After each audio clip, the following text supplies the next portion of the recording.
Welcome to the Social Media Church podcast. I'm so excited to be talking about the topic this week. We're going to be talking about the Apple TV for churches. So, Nils, with that, first off, I wanted to real quick. I have a first off though. You do? In the intro, you say that you did a heel flip or something. What is that? What is that? I used to be able to. I was a pretty good skateboarder at one point, and I was able to heel flip. In middle school, I was actually sponsored locally by a local skate shop. Whoa! So I wasn't great, and maybe my family knew the shop. I don't know, but I definitely was. I used to wear the shirt to the skate park and skate, but I definitely was and I grew up near the beach, and so you'd either surf or skate or both, and it's kind of a skater. And so I used to. So what is a heel flip? I'm not. I had Vans at one point. Not a skater. So heel flip is a kick flip is you do an ollie and the board, you kick the board and it goes left all the way around and it does kind of a 360 underneath your feet. A heel flip is you kick it to the right and you use your heel. And so you're standing regularly on the board. There's a regular goofy switch, all that stuff. But you're standing. So a heel flip is you ollie and you kick it with your heel out, and it goes right all the way around underneath your foot. So it's that's impressive. I should try to do one and post it on the Facebook page. Yeah, just post it on YouTube. I feel like it'll go viral. I would just die. But speaking kind of transition to technology a little bit, we had a block party at our neighborhood this weekend. So I go out there and there's this guy riding around on a skateboard without using his foot. I'm like, what in the world? So I stop him, what are you doing? How are you doing that? He's like, oh, it's a powered longboard. Oh my so he has a longboard with like a remote control in his hand, and he was like holding his kid on his shoulders, just going up and down the street. And I was like, where'd you get that? He's like, oh, it was a Kickstarter deal I signed up for about a year ago.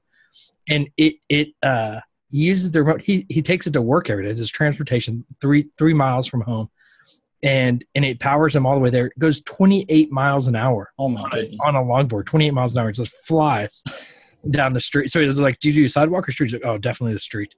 So he's going, like, the speed limit in New York is 25 miles an hour. So he can go faster than the speed limit on his longboard, powered by this electric-powered skateboard. I do not want to see what happens if he hits a rock. Like, just dies. Like, that. I've seen those.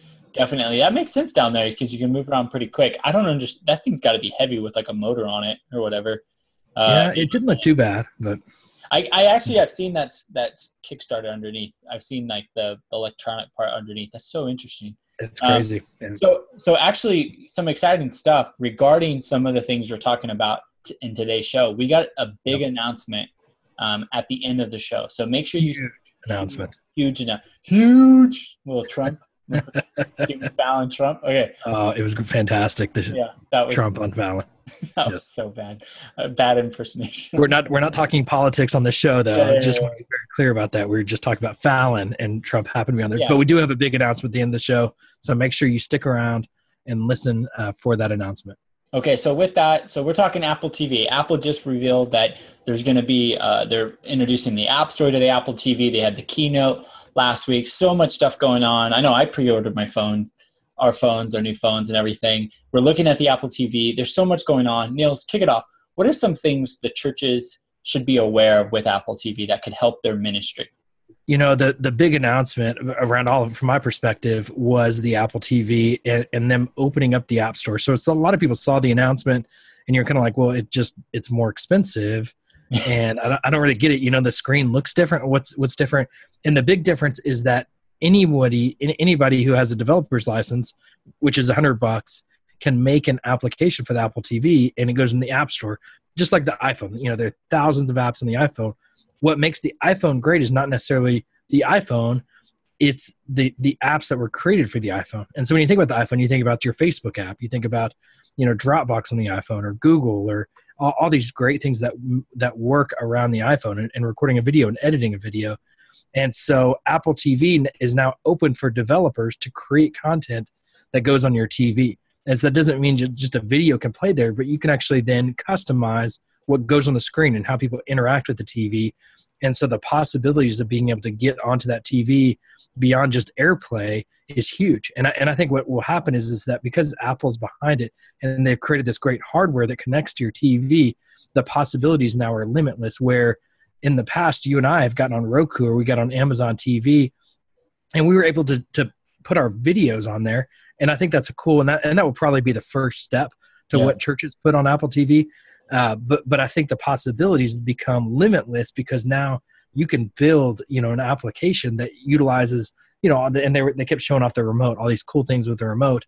Well, you can then utilize those functions on the remote, or you can utilize that connection to the internet rather than just, broadcasting a video or people having multiple steps to be able to play videos through the Apple TV. What excites you as you think about the Apple TV? What do you get excited about?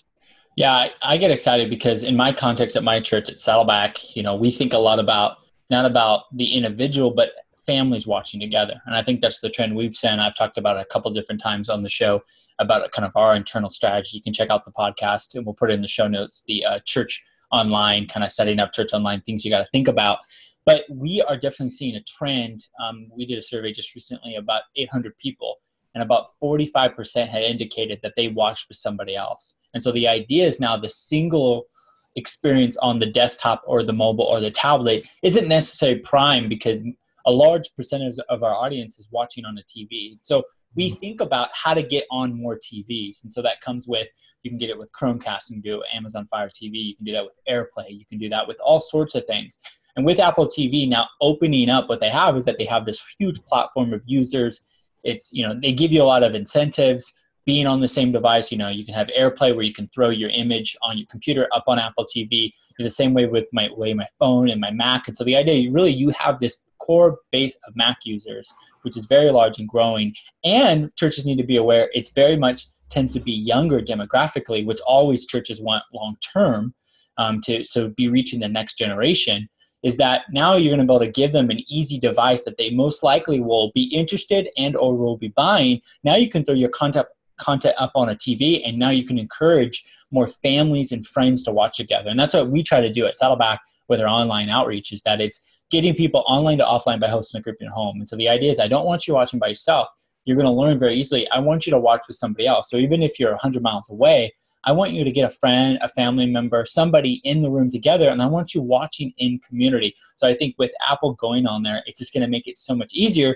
And the limitation forever was Apple TV has this core user base, but there was no app store. So the only way you got on there was if you were Netflix or MLB or Hulu or one of these big shots. I remember we tried to who did we contact to even attempt? And it was like a no-go.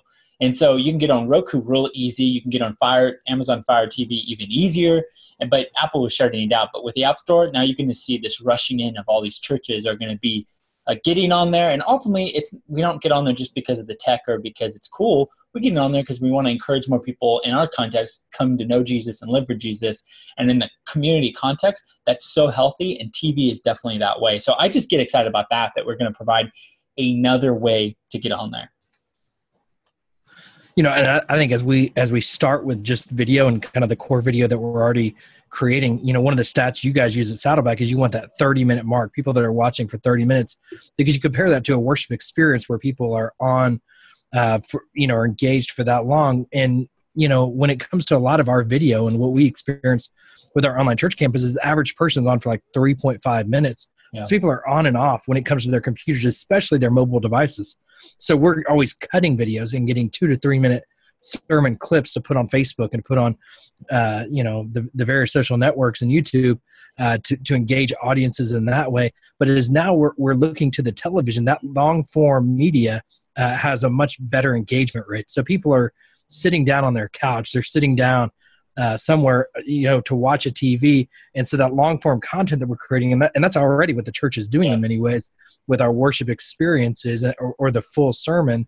I think we're going to get a lot more engagement as we have moved to the Amazon TV and to Roku with our live streaming. We watched our time on our view time double, so as people were engaging through those devices, they were far more engaged rather than on a mobile device. You'll see a push message come through and you'll get distracted and you'll pull away and you can't do two things at once. Where that Roku or Amazon, it might be a few more steps to get there, and it's maybe not as direct as it just sitting in your pocket, but you're going to be far more engaged. And so I think we almost have to shift the way that we're thinking about the media content that we're creating and what we're distributing, because now this platform allows for greater engagement time because people are really tuned in a far greater way. Talking to the folks at Right Now Media, they were showing us some of the stats of their media, and more than half of their views are not on mobile, even though they recently launched their mobile apps. It's on Roku, it's on the Vizio, it's on those platforms, because they have long form media. Those are Bible study videos that are 15 minutes to an hour long, and that's where people really engage with that type of content. And as churches, we're creating that each week with sermons. And so I think this is a huge opportunity for churches to get on these platforms and really start engaging people in their living rooms or in wherever there's a television. And now they're so cheap. I'm selling a 4K TV, like a 44 inch or something, it's crazy, for less than $300. Like, it's unbelievable, even though Apple TV won't do 4K initially, which I think is interesting considering that the iPhone will shoot 4K. Yeah. But anyways, it's Apple and they've got a plan. I have no doubt that's better than mine. And my challenge would be that, if you're a church, small, medium, large, doesn't matter where you're at, is that obviously if you're a smaller church, you might not be thinking about live streaming right now or putting your content on there because you're at a size where, financially there's just some limitations. I understand that. We understand that. But my challenge would be for you and for all churches is that this isn't just a weekend service content thing. The idea is that more and more people are wanting content quicker and easier. And ultimately, we need to fill that because people are getting that fill of content from Netflix, from Hulu, all those things, from podcasts, from YouTube. They're watching stuff every day, consuming their minds with things that potentially are not the purest. And they're listening all the time. And every platform, from music, from Spotify to Apple Music, all this stuff, they're providing it easy. And I think the goal here is that you have the opportunity to train people non-locally continually. No longer is it you're limited to the 1 hour a week that they're on site. Now you're able to be in their presence through social media, through online platforms, all this stuff. And my challenge would be, when you're planning events now and you're thinking about the future, some of these things can be like, okay, maybe instead of bringing everyone together to watch this hour-long content or teaching this amount of time, maybe we have them watch this content. When we get together, we can just personally connect. And so the church needs to be thinking about more and more creative ways. We have forever done like, okay, Sunday, let's gather and let's watch it this way. Okay, during the week, let's meet on Wednesday nights and do it this way. Those are all good things and routines are good. But the idea with every generation, some of those traditional routines are going away and people aren't used to it. Less and less people are coming to church at a young age and are familiar with it. So we get to reintroduce the best scenario. And ultimately, the goal isn't just to have a routine to have a routine. The goal is for people to come to know Jesus and live for Jesus in the best way. And the church has to adapt and leverage some of these technologies in wise ways. And I think Apple TV is one of those. But the TV as a whole, the TV sitting in the home now, should be seen as a prime opportunity. I know, Nils, you've written a blog post about this. I've written stuff about this. And we'll put some of those things in the show notes. But you need to be seeing the TV not as this demon, but as this opportunity to leverage for training and connection. And I think there's such a huge potential there if the church starts leveraging that more, ultimately to train people and accomplish the church goals, which are not just the church goals, but our goals individually. Yeah, and I think in the past, I love that you just think about how has the television become, essentially a mission field. And in the past, you had to pay for a lot of TV time, or you maybe had to coordinate with your local broadcast channel, or you had to go through TBN or whatever it might be. But now every church can have a TV ministry. And how is it that they're going to minister to people through their television? It's incredibly exciting, that opportunity. I'm interested to see even how advertising opportunities will develop out of that, where we can maybe do creative ads that will link them into our channels, or because I've been trying to figure out how do I get into Roku's advertising platform in one way or another, and I can't figure these things out. And it's just there are so many limitless possibilities that I think it's hard for us to put our minds around. There are a couple of ideas that I have, and I'd love to pick your brain about this as well, of what will be possible with this new screen space. I think about virtual reality. I'm thinking about that a lot. You and I have talked about that a lot. And I think about a lot with the goggles and your phone and that kind of thing. But I think about it even with the television, where you'll have that remote if you're shooting with a 360-degree camera, somebody in their living room can maybe look up or down or look side to side and control their view a little bit better.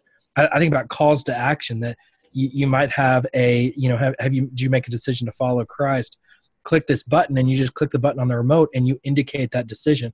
Or you customize your screen and just say, you know what, I want to see like a picture in picture.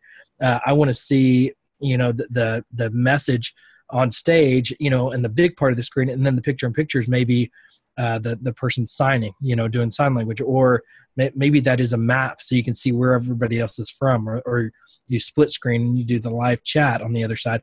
So many interesting possibilities with that screen space from an application development standpoint. Anything else you're thinking about or get excited about that? I think obviously that's what, Apple's development kit brings that's very different from Roku and Amazon, is that Roku and Amazon potentially, they basically just our churches have that. We've overseen the development of that. I know the limitations of it. I think, when we did our Roku, we wanted a full custom one and they wanted like $150K for it. And when we did a template one, it was only 6,000. And so the same thing with Amazon Fire is that you can get a pretty skimmed down template for very cheap. But with Apple, they have a development package. And so it's like the whole screen is your play toy. Like you could do whatever you want. And so I definitely think there's going to be a lot of creative things that are done. I think picture in picture is definitely something that the church should be better at. I think of YouTube when they first started doing live streaming a couple of years ago, and they were streaming like Coachella and different things. You could pick your different angles. I think that's something the church, at least larger churches, should be thinking about, because it provides a more robust. I think there's no reason why, the online experience should provide a unique perspective. And I think ultimately it should make people and encourage people to want to go to the live. We should never beat the live, but it should be a unique perspective. The same way if I'm not going to go to, Coachella or one of these concerts, I have no desire to go out in the middle of the desert in that heat and do that.